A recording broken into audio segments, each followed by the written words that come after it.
আমেরিকার নিজের ঝামেলা নিয়ে সে বাঁচে না। তার ডলারের কি হবে? ব্রিক্স অলরেডি 50% জিডিপি পৃথিবীর কন্ট্রোলে নিয়ে নিয়েছে। এই ডলার যদি ফল করে যায়, আমেরিকা উইল ফল। পুরা মুসলিম ওয়ার্ল্ড এখন আমেরিকা বিরুদ্ধে দাঁড়িয়েছে মোটামুটি ধরতে গেলে। এবং যেভাবে নরহত্যা হচ্ছে গাজাতে, এগুলো নিয়ে আমেরিকার অস্ত্র দিয়েই কিন্তু করেছে। এবং আমেরিকার বিরুদ্ধে হুতি, হামাস, হেজবুল্লাহ, চীন, ইরান, এই 5টা শক্তি দাঁড়িয়েছে। এবং ধীরে ধীরে অন্য দেশগুলো সংঘবদ্ধ হচ্ছে। আমাদেরকে পরাজিত করতে পারে যুদ্ধে এরকম কোনো শক্তি নাই, নট ইভেন আমেরিকা। আমি শক্তির জায়গাটা বলছি, আমি ধর্মীয় বিভাজনের কথা বলছি না। এই ইন্ডিয়া এত সাহায্য করলো শেখ হাসিনাকে, পারছে? লক্ষ্য করতে পারছে? এত কথা, এত গল্প, ও গল্প কোথায় গেল? এই বেলা আক্রমণ হচ্ছে, এই ইন্ডিয়ান সৈন্য চলে আসলো, ওদের খেয়ে ফেলবো আমরা, ওদের খেয়ে ফেলবো। ইন্ডিয়ান ফোর্স এখানে আসা মানে হলো এখান থেকে ফিরে যেতে পারবে না। ওই চক্রব্যূহের মতো একবার ঢুকতে পারবে, ও বের হতে পারবে না, ও খেয়ে ফেলবো সবগুলো। আমি শেষের কথাটা দিয়ে শুরু করি। শেখ হাসিনার এই যে বারবার হুমকি দেওয়া অমুক্ত, এটা হলো কি, এটা তার অজ্ঞতা প্রকাশ করে। অজ্ঞতা, চরম অজ্ঞতা। উনি এই যে পুরো রাজনৈতিক জীবনে যে ভুল মানে বিষয়ের উপরে ছিলেন, বিবেচনার উপরে ছিলেন, বুদ্ধি বিবেচনার উপরে, তার সম্পূর্ণ বুদ্ধি বিবেচনা যে ভুল, দেশের মানুষকে যেভাবে তিনি চিন্তা করেছেন সেটাও ভুল, তিনি সবকিছুকে যেভাবে চিন্তা করেছেন এই সবই ভুল। ওই ভুল সবই ভুল একটা গান আছে না? তো ওনার এই ভুলটা এইটাই প্রকাশ করে। ওনার উচিত ছিল ভারতে গিয়ে প্রথম কথা বলা যে আমি ক্ষমা চাই, হাত জোড় করে গলবস্ত্র হয়ে শাড়ির আঁচলটা গলার মধ্যে দিয়ে জোর হাতে বলা উচিত ছিল যে আমি ভুল করেছি, আমাকে ক্ষমা করে দেন, ক্ষমা করে দেন, এবং আমার ডেড বডিটা যেন বাংলাদেশ মাটিতে সমাহিত হয়। এই কথাটা বলা উচিত ছিল। আরে যেখানে আপনি এত কিছু করলেন, ছাত্রলীগ, যুবলীগ, আওয়ামী লীগ, পুলিশ লীগ, ব্যবসায়ী লীগ, সব কিছু ইউজ করলেন জনগণের বিরুদ্ধে, কিছুই হলো না, শেষ পর্যন্ত আপনি পালাই গেলেন এখান থেকে। তারপরেও আপনি হুমকি দিচ্ছেন ওখান থেকে। তা আমরা বুঝি না কিসের এটা হুমকি। তার মানেটা হলো উনি সারা জীবন ভুল করেছেন, এখনো ভুল করতেছেন, এখনো ভুল করতেছেন।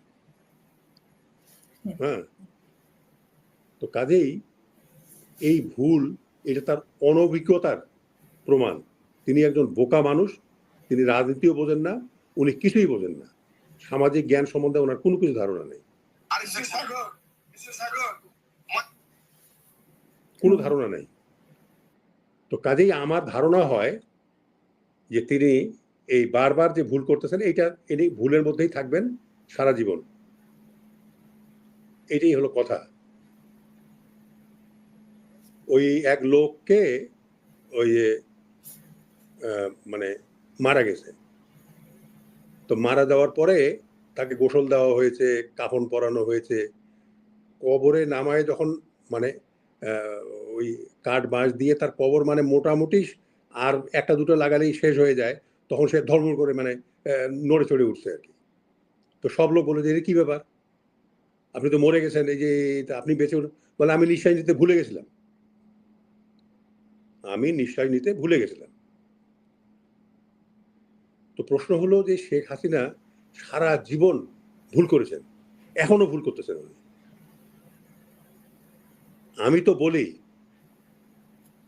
আপনাকে একটা উদাহরণ দেই আমি, তার পরিণতি কি দাঁড়াচ্ছে হতে পারে। গোলাম মোস্তফা, বিখ্যাত ব্যক্তি যিনি মেজর ডালিমের ওয়াইফকে হাইজ্যাক করেছিলেন, যার পরিণতিতে শেষ পর্যন্ত বঙ্গবন্ধু শেখ মুজিবুর রহমান পুরো পরিবার নিয়ে নিহত হলেন। সেই গোলাম মোস্তফা রেড ক্রসের চেয়ারম্যান ছিলেন, চুরি চামারি করে সব টাকা নিয়ে তিনি ইন্ডিয়া চলে গেছিলেন। তো ওনার পরিবার সহ কারে করে উনি দিল্লি যাচ্ছিলেন, ভারত তাকে তার উপর ট্রাক চড়াই দিয়ে মেরে ফেলছে। তার টাকা পয়সার আর কোনো হিসাব নাই।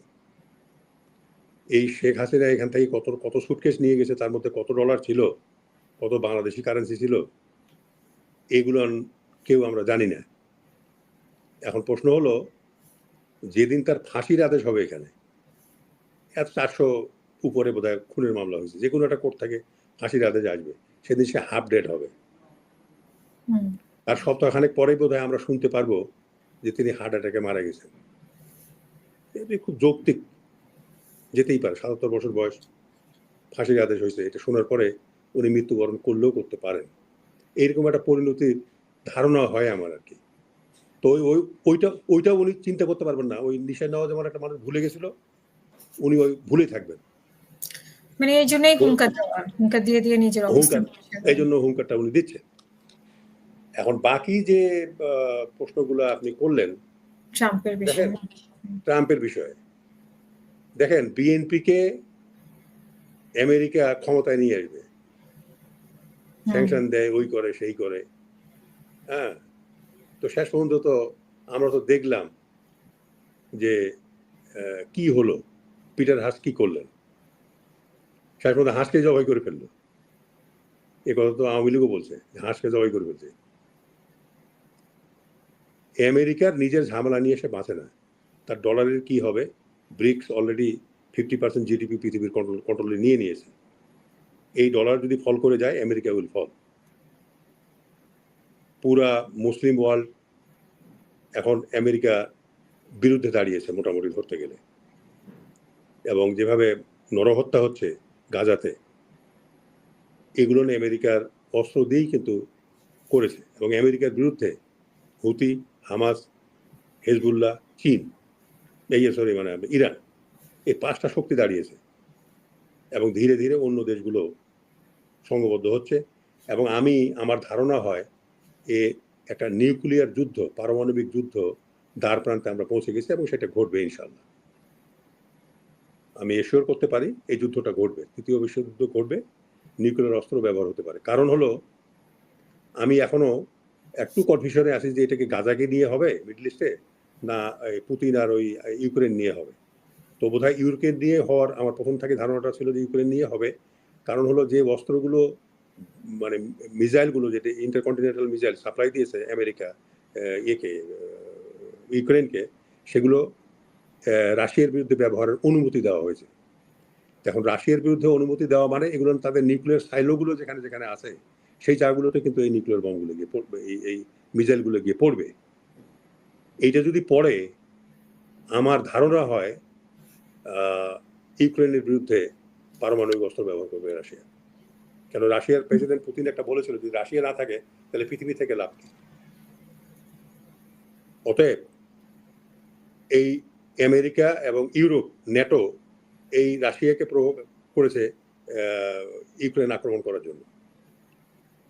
বাংলাদেশের ক্ষেত্রে এবং সেই প্রভোকেশনে তারা জানতে চেয়েছিল, বোধহয় মনে হয় রাশিয়া এবং আমেরিকা, এই ইউরোপ এবং আমেরিকা, যে রাশিয়ার সামরিক শক্তি কতটুকু, এটাকে জাজ করা, এবং কি কি অস্ত্র তাদের আছে। তো সেটা জাজ হয়ে গেছে। এখন তারা বলতেছে যে রাশিয়ার বিরুদ্ধে বম মারা যাবে, কিন্তু নিউক্লিয়ার অস্ত্র তো তাদের আছে। তো কাজেই একটা নিউক্লিয়ার যুদ্ধ আমার মনে হয় মুখোমুখি আমরা দাঁড়িয়ে গেছে, এবং সেটা ইনশাল্লাহ ঘটবে। এটা মিডল ইস্ট দিয়েও ঘটতে পারে, তো সেটার সম্ভাবনা আমি কম দেখছি, বাট রাশিয়া ইউক্রেন নিয়ে এখানে এটা ঘটে যেতে পারে। বাংলাদেশে কিভাবে প্রভাব পড়তে পারে? আর আপনার ওই যে হিন্দুকে তুলসী গ্যাবার্ড না কি নাম, হ্যাঁ, তাকে আপনার ওই যে সিআইএ এর প্রদান করা হচ্ছে, এগুলোর করে বাংলাদেশের কি হবে? এই যে আমরা যে বিপ্লব হলো, রেভলিউশন হলো, এখানে কি চীন সাহায্য করেছে, আমেরিকা সাহায্য করেছে, ইউরোপিয়ান সাহায্য করেছে, না অন্য কেউ সাহায্য করেছে? কেউ আমাদেরকে সাহায্য করে। আমাদের সন্তানরা, ছেলেরা এবং আমাদের পাবলিক, আমরাই এই রেভলিউশন করেছি, পরিবর্তন নিয়ে এসছি। তো ওই ধরনের যদি কোনো রকম থ্রেট আসে, আমরা মোকাবেলা করব জাতি হিসেবে রুখে দাঁড়াবো। এবং আমি আপনাকে বলি আজকে একটা কথা, আমাদেরকে পরাজিত করতে পারে যুদ্ধে এরকম কোনো শক্তি নাই, নট ইভেন আমেরিকা।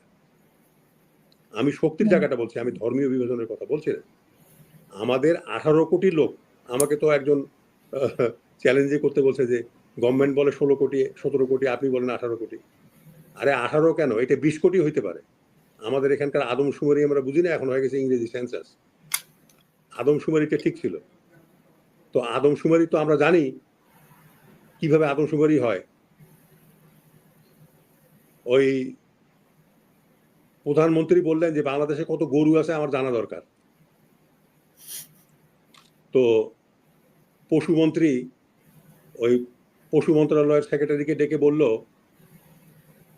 এই সলেমান সাহেব আছেন, উনিও শুনবেন আমার কথা, যে প্রধানমন্ত্রীর খায়েশ হলো যে বাংলাদেশে কত পশু আছে এটা জানা দরকার। তো পশুমন্ত্রী তার সচিবকে ডেকে বলল যে খবর দাও কত কত বাংলাদেশে কত আছে, পশু আছে। উনি ডিভিশনাল কমিশনারকে টেলিফোন করে বললেন, আমাকে বলো বাংলাদেশে কত পশু আছে, তোমার ডিভিশনে কত আছে। উনি ডিসি সাহেবকে ডেকে বললেন যে কত আছে। তারপরে ইউএনওকে ডেকে বললো যে কত আছে। তারপরে গেল চেয়ারম্যান, তারপরে গেল মেম্বার যায় একটা সিম্বল নিল। একটা ইউনিয়নে তো 22টা গ্রামের মতো, তো মেম্বারের অধীনে থাকে 5টা গ্রাম। তো 5টা গ্রামের মোটামুটি একটা ওই ওই নেয় আর কি, একটা গ্রামের হিসাব নেয় কত গরু আছে করে, একটা একুনে করে হিসাব করে, যদি 5টা গ্রামে একটা গ্রামে এত গরু থাকে তাহলে 5টা গ্রামে এত গরু, 22টা গ্রামে এত গরু।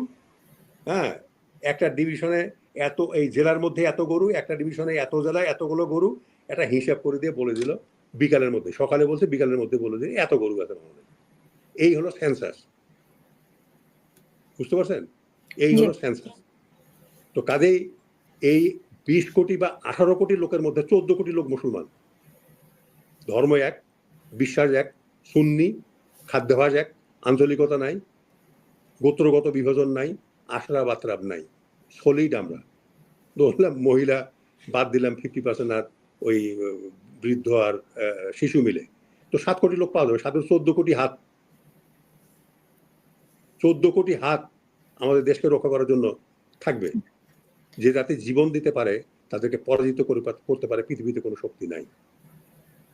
সো আমাদেরকে পরাজিত করতে পারে এরকম কোনো শক্তি নাই। ভারত তো নাই, আমেরিকাও নাই।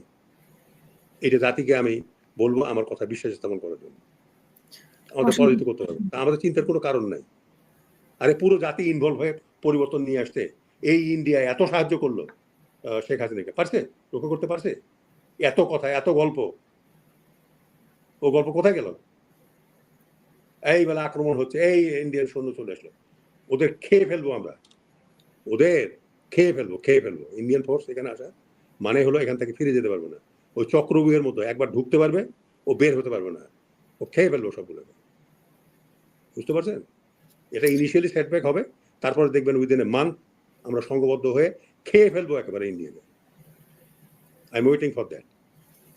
কাজেই ও ট্রাম আসছে না ওখানে কে আসছে ওটা ভাববার কোনো কারণ নেই। আমরা আমাদের মতন আছি, এখানে কোনো অসুবিধা নেই।